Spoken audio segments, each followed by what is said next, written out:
सरस्वती देवी जी ने कहाँ शिक्षा हासिल की थी, कहाँ की वो रहने वाली थी, कौन सा प्रथम उन्होंने विद्यालय खोला था, कौन सा विश्वविद्यालय उन्होंने बनाया था, कौन सा उन्होंने खून पसीने की मेहनत से सींचकर वो ग्रामीण क्षेत्रों में गई, कहाँ वो अपमानित हुई, ऐसी वर्णवाद व्यवस्था में उन्होंने कैसे काम किया, उनके कितने बच्चे थे, या फिर उनका पति क्या करते थे, या फिर उन्होंने ऐसा कौन सा महत्वपूर्ण काम किया था जिनको उनको ज्ञान की देवी का दर्जा दिया गया। मैं आप सभी का शुभचिंतक भिक्षु थिरोज्योति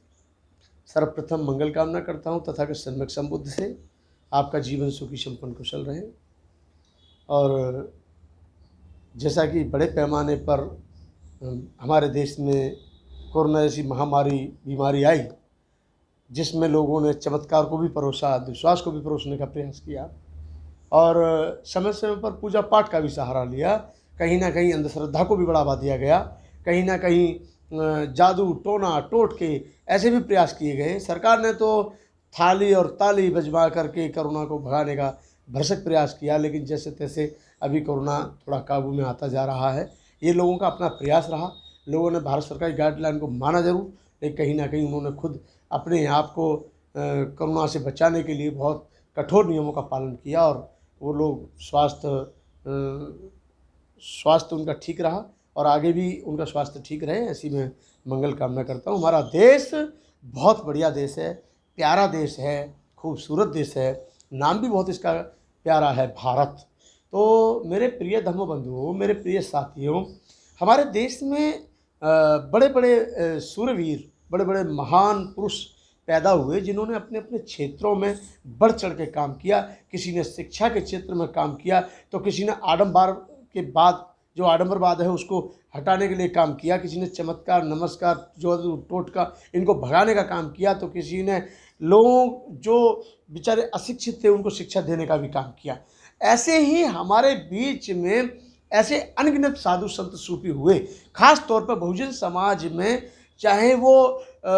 सम्मुख ऋषि से लेकर के, चाहे वो अच्युतानंद, गुरु घासीदास, रविदास, संत कबीरदास, संत और भी गाडगे महाराज, बहुत सारे ऐसे संत हुए कि जिन्होंने बुद्ध के मार्ग को 2600 साल बाद भी याद किया और उस मार्ग पे चल करके समाज को एक नई दिशा देने का काम किया। लेकिन अफसोस का विषय रहा, दुख का विषय रहा, वो विषय कौन सा दुख का ये है कि उनकी गरिमा को, उनके त्याग को, उनके कार्य को, उनके समर्पित कार्य को किसी ने समझने की कोशिश नहीं की और ना ही उसको समझना उचित समझा। तो कहने का मेरा अभिप्राय ये है मेरे देशवासियों कि एक तरफ माता सावित्रीबाई फुले और महात्मा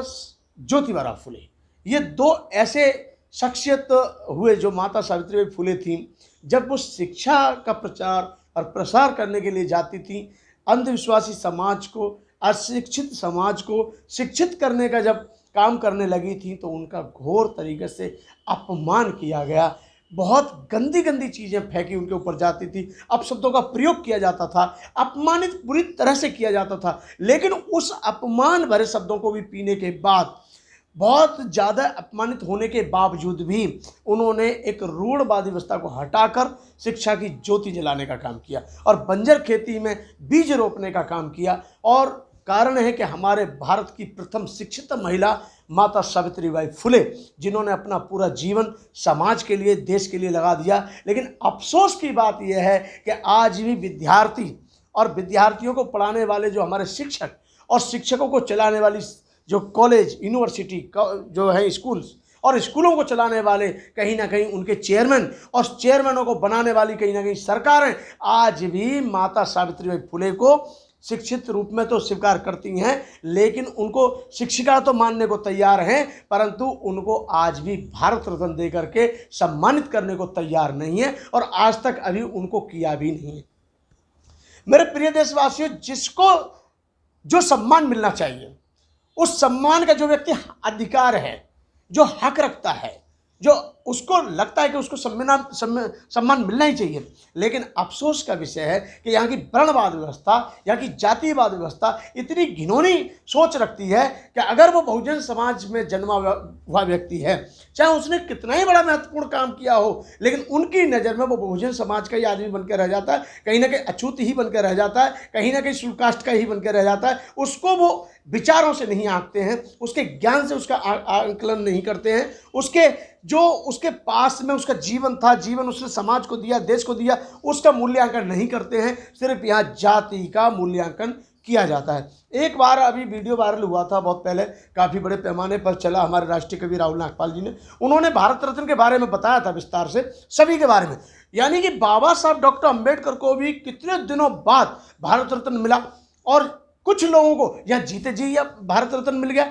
आखिर क्या बाबा साहब अंबेडकर से महत्वपूर्ण कार्य उन लोगों ने किया है जिनको वर्तमान में जीते जी भारत रत्न मिल गया? और जहाँ तक सवाल है, आज स्कूलों में सरस्वती वंदना गाई जाती है, आज जहाँ तक है सवाल है, और सरस्वती की पूजा की जाती है, उसकी प्रतिमा तैयार कर दी, उसका चित्र तैयार कर दिया, और ये कह दिया कि ये ज्ञान की प्रतीक हैं और यही ज्ञान इनके वजह से हमको मिलता है। सरस्वती पूजा करो, सरस्वती की तस्वीर घर में लगाओ, सरस्वती की वो करो वंदना, तो हमको ज्ञान प्राप्त होगा। तो मैं एक बात पूछ रहा हूँ कि जब सरस्वती माता हमारे देश में पैदा हुई हैं, सरस्वती ज्ञान की ज्योति हैं, सरस्वती को माना भी जाता है, सरस्वती के होते हुए 1950 से पहले, जब तक भारत का संविधान लागू नहीं हुआ था, तो उससे पहले सरस्वती माता जी कहाँ चली गई थी? क्यों भारत के करोड़ों लोग उस समय अशिक्षित थे, ज्ञान से वंचित थे, क्यों उनको पढ़ने का अधिकार नहीं दिया गया था? कहते हैं कि सरस्वती तो बुद्धि पर राज करती हैं, सरस्वती तो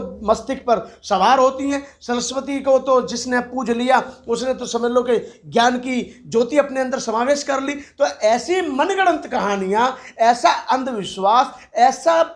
परोसा जाता है बड़े पैमाने पर कि आम बच्चे के अंदर, जो सही माने में आज भी उसके पास में अंधविश्वास की चर्चा की जाती है, उनके दिमाग में ये फिट हो जाता है कि हमारे देश की जो ज्ञान की ज्योति हैं, जो शिक्षा देने का काम करती हैं, शिक्षा का जो आशीर्वाद देती हैं, वो सरस्वती माता जी देती हैं। और सरस्वती माता की वंदना करने से हमको कहीं ना कहीं शिक्षा मिलती है। मेरे प्रिय देशवासियों, इतना आडंबर यहाँ पे, धन के महाराज, कुबेर महाराज, बहुत सारे ऐसे महाराज जिनकी पूजा करो तो बहुत सारा धन बरसता है, लेकिन सबसे ज़्यादा गरीबी हमारा देश जी रहा है। हमारे देश में सबसे ज़्यादा भुखमरी, हमारे देश में सबसे ज़्यादा गरीबी, सबसे ज़्यादा अशिक्षित, सबसे ज़्यादा वर्णवाद व्यवस्था के शिकार, सबसे ज़्यादा शोषण, सबसे ज़्यादा अत्याचार, सबसे ज़्यादा व्यभिचार। आखिर इतने देवी देवता होने के बावजूद भी ये सब क्यों चला आ रहा था, क्यों चल रहा है, और क्यों आगे चलने की संभावना है? आखिर ये ऐसा क्यों हुआ? क्योंकि हम लोग अंधकार में पड़ते गए, चमत्कारों को गले लगाते गए, कहीं ना कहीं अंधविश्वास को अपने सर पे बिठाते चले गए, और हमारे मस्तिष्क में मानसिक गुलामी ने वास कर लिया, निवास कर लिया, घर बना लिया। और हम ना कहीं यही सोच के मान जाते हैं कि अगर हम गरीब हैं तो हम भाग्य के ऊपर डाल देते हैं, नसीब के ऊपर डाल देते हैं, ईश्वर के ऊपर डाल देते हैं। हम बोलते हैं कि हमने इस देवता को रुष्ट कर दिया, उस देवता को रुष्ट कर दिया, इसको नहीं माना, उसको नहीं माना। ऐसी मनगढ़ंत कहानियों से हमारा देश इसलिए तरक्की नहीं कर पा रहा क्योंकि अभी भी अंधविश्वास से निकला नहीं है। विदेशों में शिक्षा को सर्वोपरि माना है और यहाँ भगवानों को सर्वोपरि माना है, लेकिन वहाँ शिक्षा प्राप्त करने के बाद छोटे छोटे देश तरक्की कर गए। लेकिन हमारे यहाँ बहुत सारे देवी देवता होने के बावजूद भी अभी भी हमारी मानसिकता बहुत छोटी स्तर पर बनी हुई है। हम पढ़ लिख करके कितने भी आ जाते हैं, लेकिन अभी भी जाति का जो वजन है, जाति का जो बोझ है, जाति का जो नाम है, वो कहीं ना कहीं हमारे ऊपर जबरदस्ती थोप दिया जाता है। मेरे देशवासियों, सही मायने में भारत रत्न के जो हकदार थे, उनको तो आज तक बाबा साहब अम्बेडकर को जो भारत रत्न मिला वो भी कहीं ना कहीं बीपी सिंह जी की सरकार की देन थी, और उसके बावजूद भी जिन जिनको मिलना चाहिए था आज तक उनका नाम निशान दूर दूर तक नहीं है। मैं एक बात जानना चाहता हूँ, माता सावित्रीबाई फुले को अभी तक भारत सरकार ने, चाहे कांग्रेस की सरकार रही हो, अन्य पार्टियों की सरकार रही हो, वर्तमान में भारतीय जनता पार्टी की सरकार है, इन्होंने भी, क्योंकि ये बहुत बड़े पैमाने पर लोग कहते हैं कि हमारे यहाँ सबका सम्मान होता है, सबका ये होता है, तो कम से कम भारतीय जनता पार्टी को, माता सावित्रीबाई फुले को भारत रत्न, और ज्योतिबा फुले को भारत रत्न, महात्मा ज्योतिबा फुले जी को भारत रत्न, और भी ऐसे महान हमारे बीच में पैदा हुए कि जिन्होंने अपना जीवन इस देश की मिट्टी के लिए, इस देश को सींचने में, इस देश के अखंडता को लेकर, इस देश के एकता को लेकर, इस